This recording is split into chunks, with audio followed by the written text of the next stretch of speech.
May mga kwentong lumaki tayong naririnig. Mga kwento tungkol sa mga nilalang na lumalabas lamang kapag malalim na ang gabi. Mga nilalang na sinasabing naghahanap ng mga sanggol at ng mga buntis. Marami ang nagsasabing alamat lamang ang mga ito.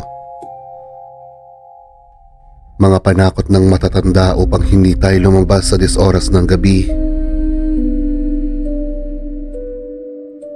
Pero paano kung isang gabi, may isang tao na mismo ang nagsabi sa iyo na huwag kang lalabas? Hindi dahil sa dilim, kundi dahil may nakatingin na pala sa bubong ninyo. Ngayong gabi, may isa na naman tayong liham na natanggap. Isang karanasang nangyari sa isang buntis na hanggang ngayon, hindi pa rin niya kayang balikan ng hindi kinikilabutan. Ako si Kuya Eli at ito ang mga bulong ng gabi. Patayin ang ilaw, isuot ang earphones at samahan niyo kong pakinggan ang liham ni Andrea.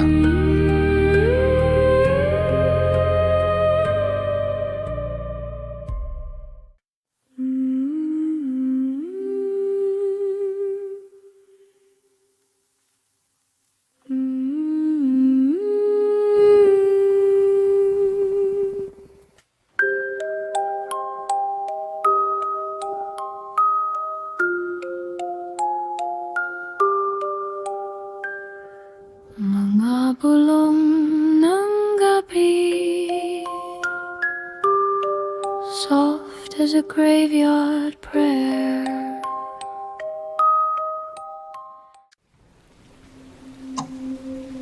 Magandang gabi, Kuya Eli. Ang pangalan ko po ay Andrea. Isa po itong tunay na karanasan na hanggang ngayon ay sariwa pa rin sa alaala ko. Hindi po ako nakakakita ng multo. Hindi rin po ako naniniwalang bukas ang third eye ko. Pero may isang gabi, na ramdam ko na may mali. 6 na buwan akong buntis noon. Kakakasal pa lang namin ng asawa ko. At pansamantala kaming nakatira sa bahay ng biyenan ko. Kasama namin ang 2 pang kapatid ng asawa ko. Probinsya ang lugar. Tahimik. Malamig ang hangin kapag gabi. At ang banyo ay nasa labas pa ng bahay. Noong una, wala naman akong iniisip. Normal na sa akin ang madalas na pag-ihi dahil sa buntis ako. Pero isang gabi, bandang 2:00 ng madaling araw, nagising ako. Kailangan kong magbanyo. Ayokong istorbohin ang biyenan ko. Ang asawa ko ay wala pa sa bahay dahil overtime pa siya sa trabaho. Kaya ako na lang ang lumabas. Pagkabukas ko ng pinto, parang may kakaiba agad. Hindi ko maipaliwanag. Tahimik ang paligid. Sobrang tahimik. Walang tahol ng aso. Walang huni ng manok. Kahit mga kuliglig, parang tumigil. At habang naglalakad ako papunta sa banyo, pakiramdam ko parang may mabigat na nakadagan sa dibdib ko. Hindi yun takot. Hindi rin kaba. Parang may nagsasabing, bumalik ka na. Pero nanaig ang pangangailangan kong magbanyo. Pumasok ako sa loob at isinara ang pinto. Habang nasa loob ako, may narinig akong boses. Mahina lang, pero malinaw. Tinatawag ang pangalan ko. Nasa labas pala ang biyenan ko at tinitingnan kung ako ba ang nagbanyo. Sumagot ako agad at sinabi kong nasa banyo ako. Maya-maya, narinig kong sinabi niyang bilisan ko raw. At pumasok na ako agad ng bahay. Hindi ko na iyon pinagtakhan. Nagmadali akong matapos. Paglabas ko, nakita ko ang biyenan ko. Nakatayo siya. Tahimik. Pero kakaiba ang mukha niya. Hindi siya nakatingin sa akin. Nakatingin siya sa ibabaw ng bubong. Hindi siya nagsasalita. Lumapit siya sa akin at inalalayan niya akong maglakad. Mahigpit ang kapit niya sa braso ko. Mas mahigpit kaysa dati. Para bang ayaw niya akong mabitawan. Hanggang sa makapasok kami sa loob ng bahay. Hindi niya agad sinara ang pinto. Sumilip muna siya sa labas. At saka niya marahang isinara at ikinandado. Bago siya umalis, inabutan niya ako ng isang arinola at sinabi niyang mula ngayon, huwag na raw akong lalabas kapag gabi. Hindi na siya nagpaliwanag, pero nakita kong nanginginig ang kamay niya. Hindi na ako nakatulog.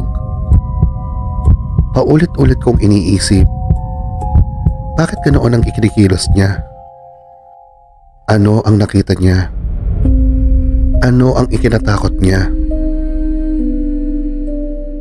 Ilang oras lang ang lumipas. Dumating na ang asawa ko galing trabaho. Tinanong ko siya, pero umiwas. Sinabi niyang wala lang daw. Pagod lang daw si mama. Hindi ako naniwala. Buong umaga kinulit ko siya. Hanggang sa tuluyan na siyang nagsalita.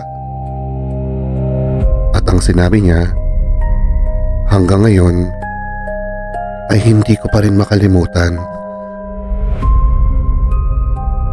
Habang nasa banyo raw ako, may narinig ang biyenan ko. Hindi boses, hindi yabag, kundi parang mabigat na bagay na dahang-dahang gumagapang sa bubong. Nung una, akala raw niya pusa lang. Pero kakaiba ang tunog. Mabigat at mabagal. Kaya lumabas siya ng bahay. At pagtingala niya, may nakita siya. Isang malaking anyo nakadapa sa mismong bubong.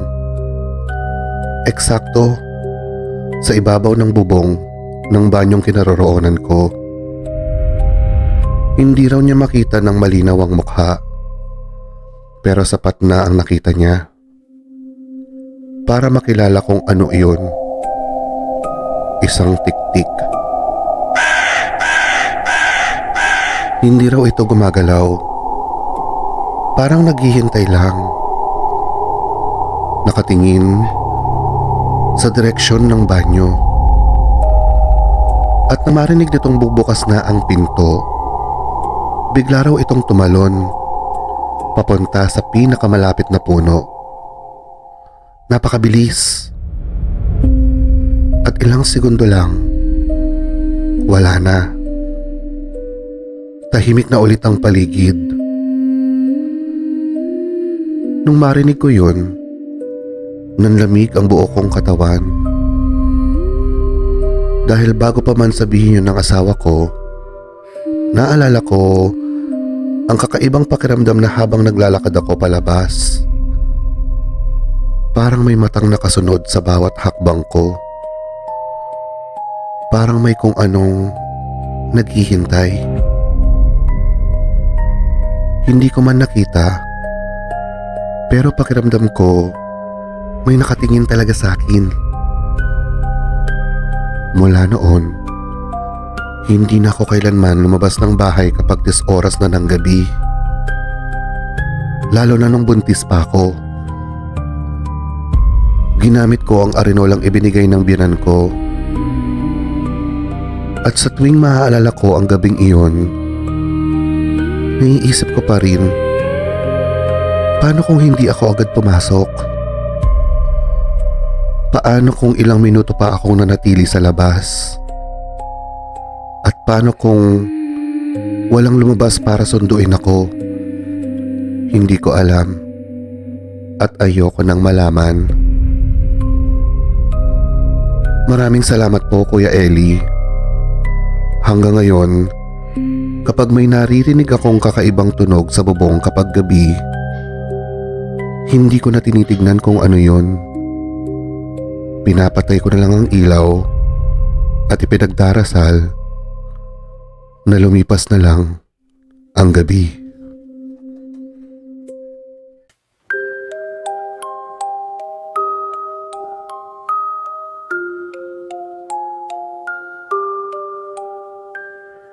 Mga bulong ng gabi,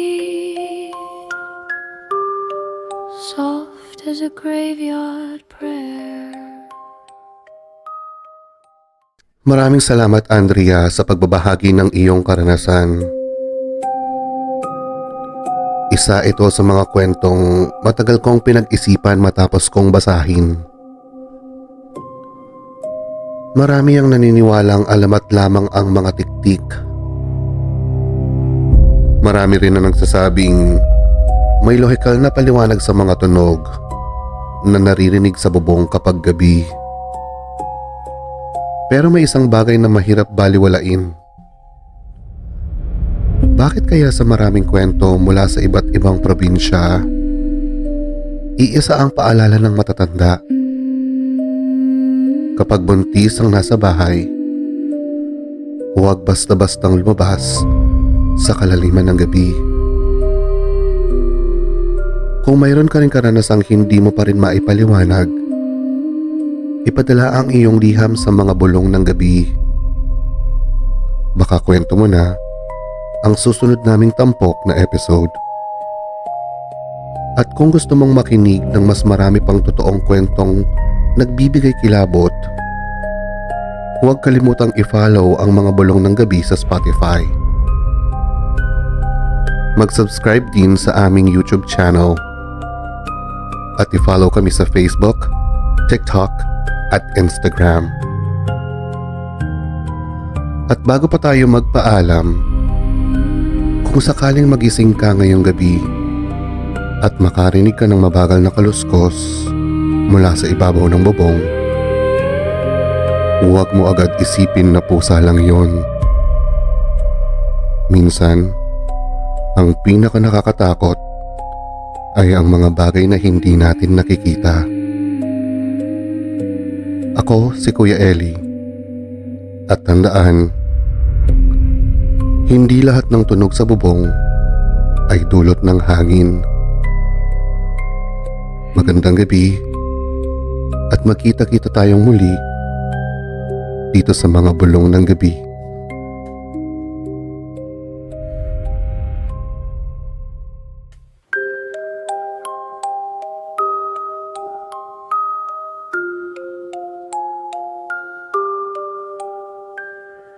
Mga bulong ng repeat, soft as a graveyard prayer.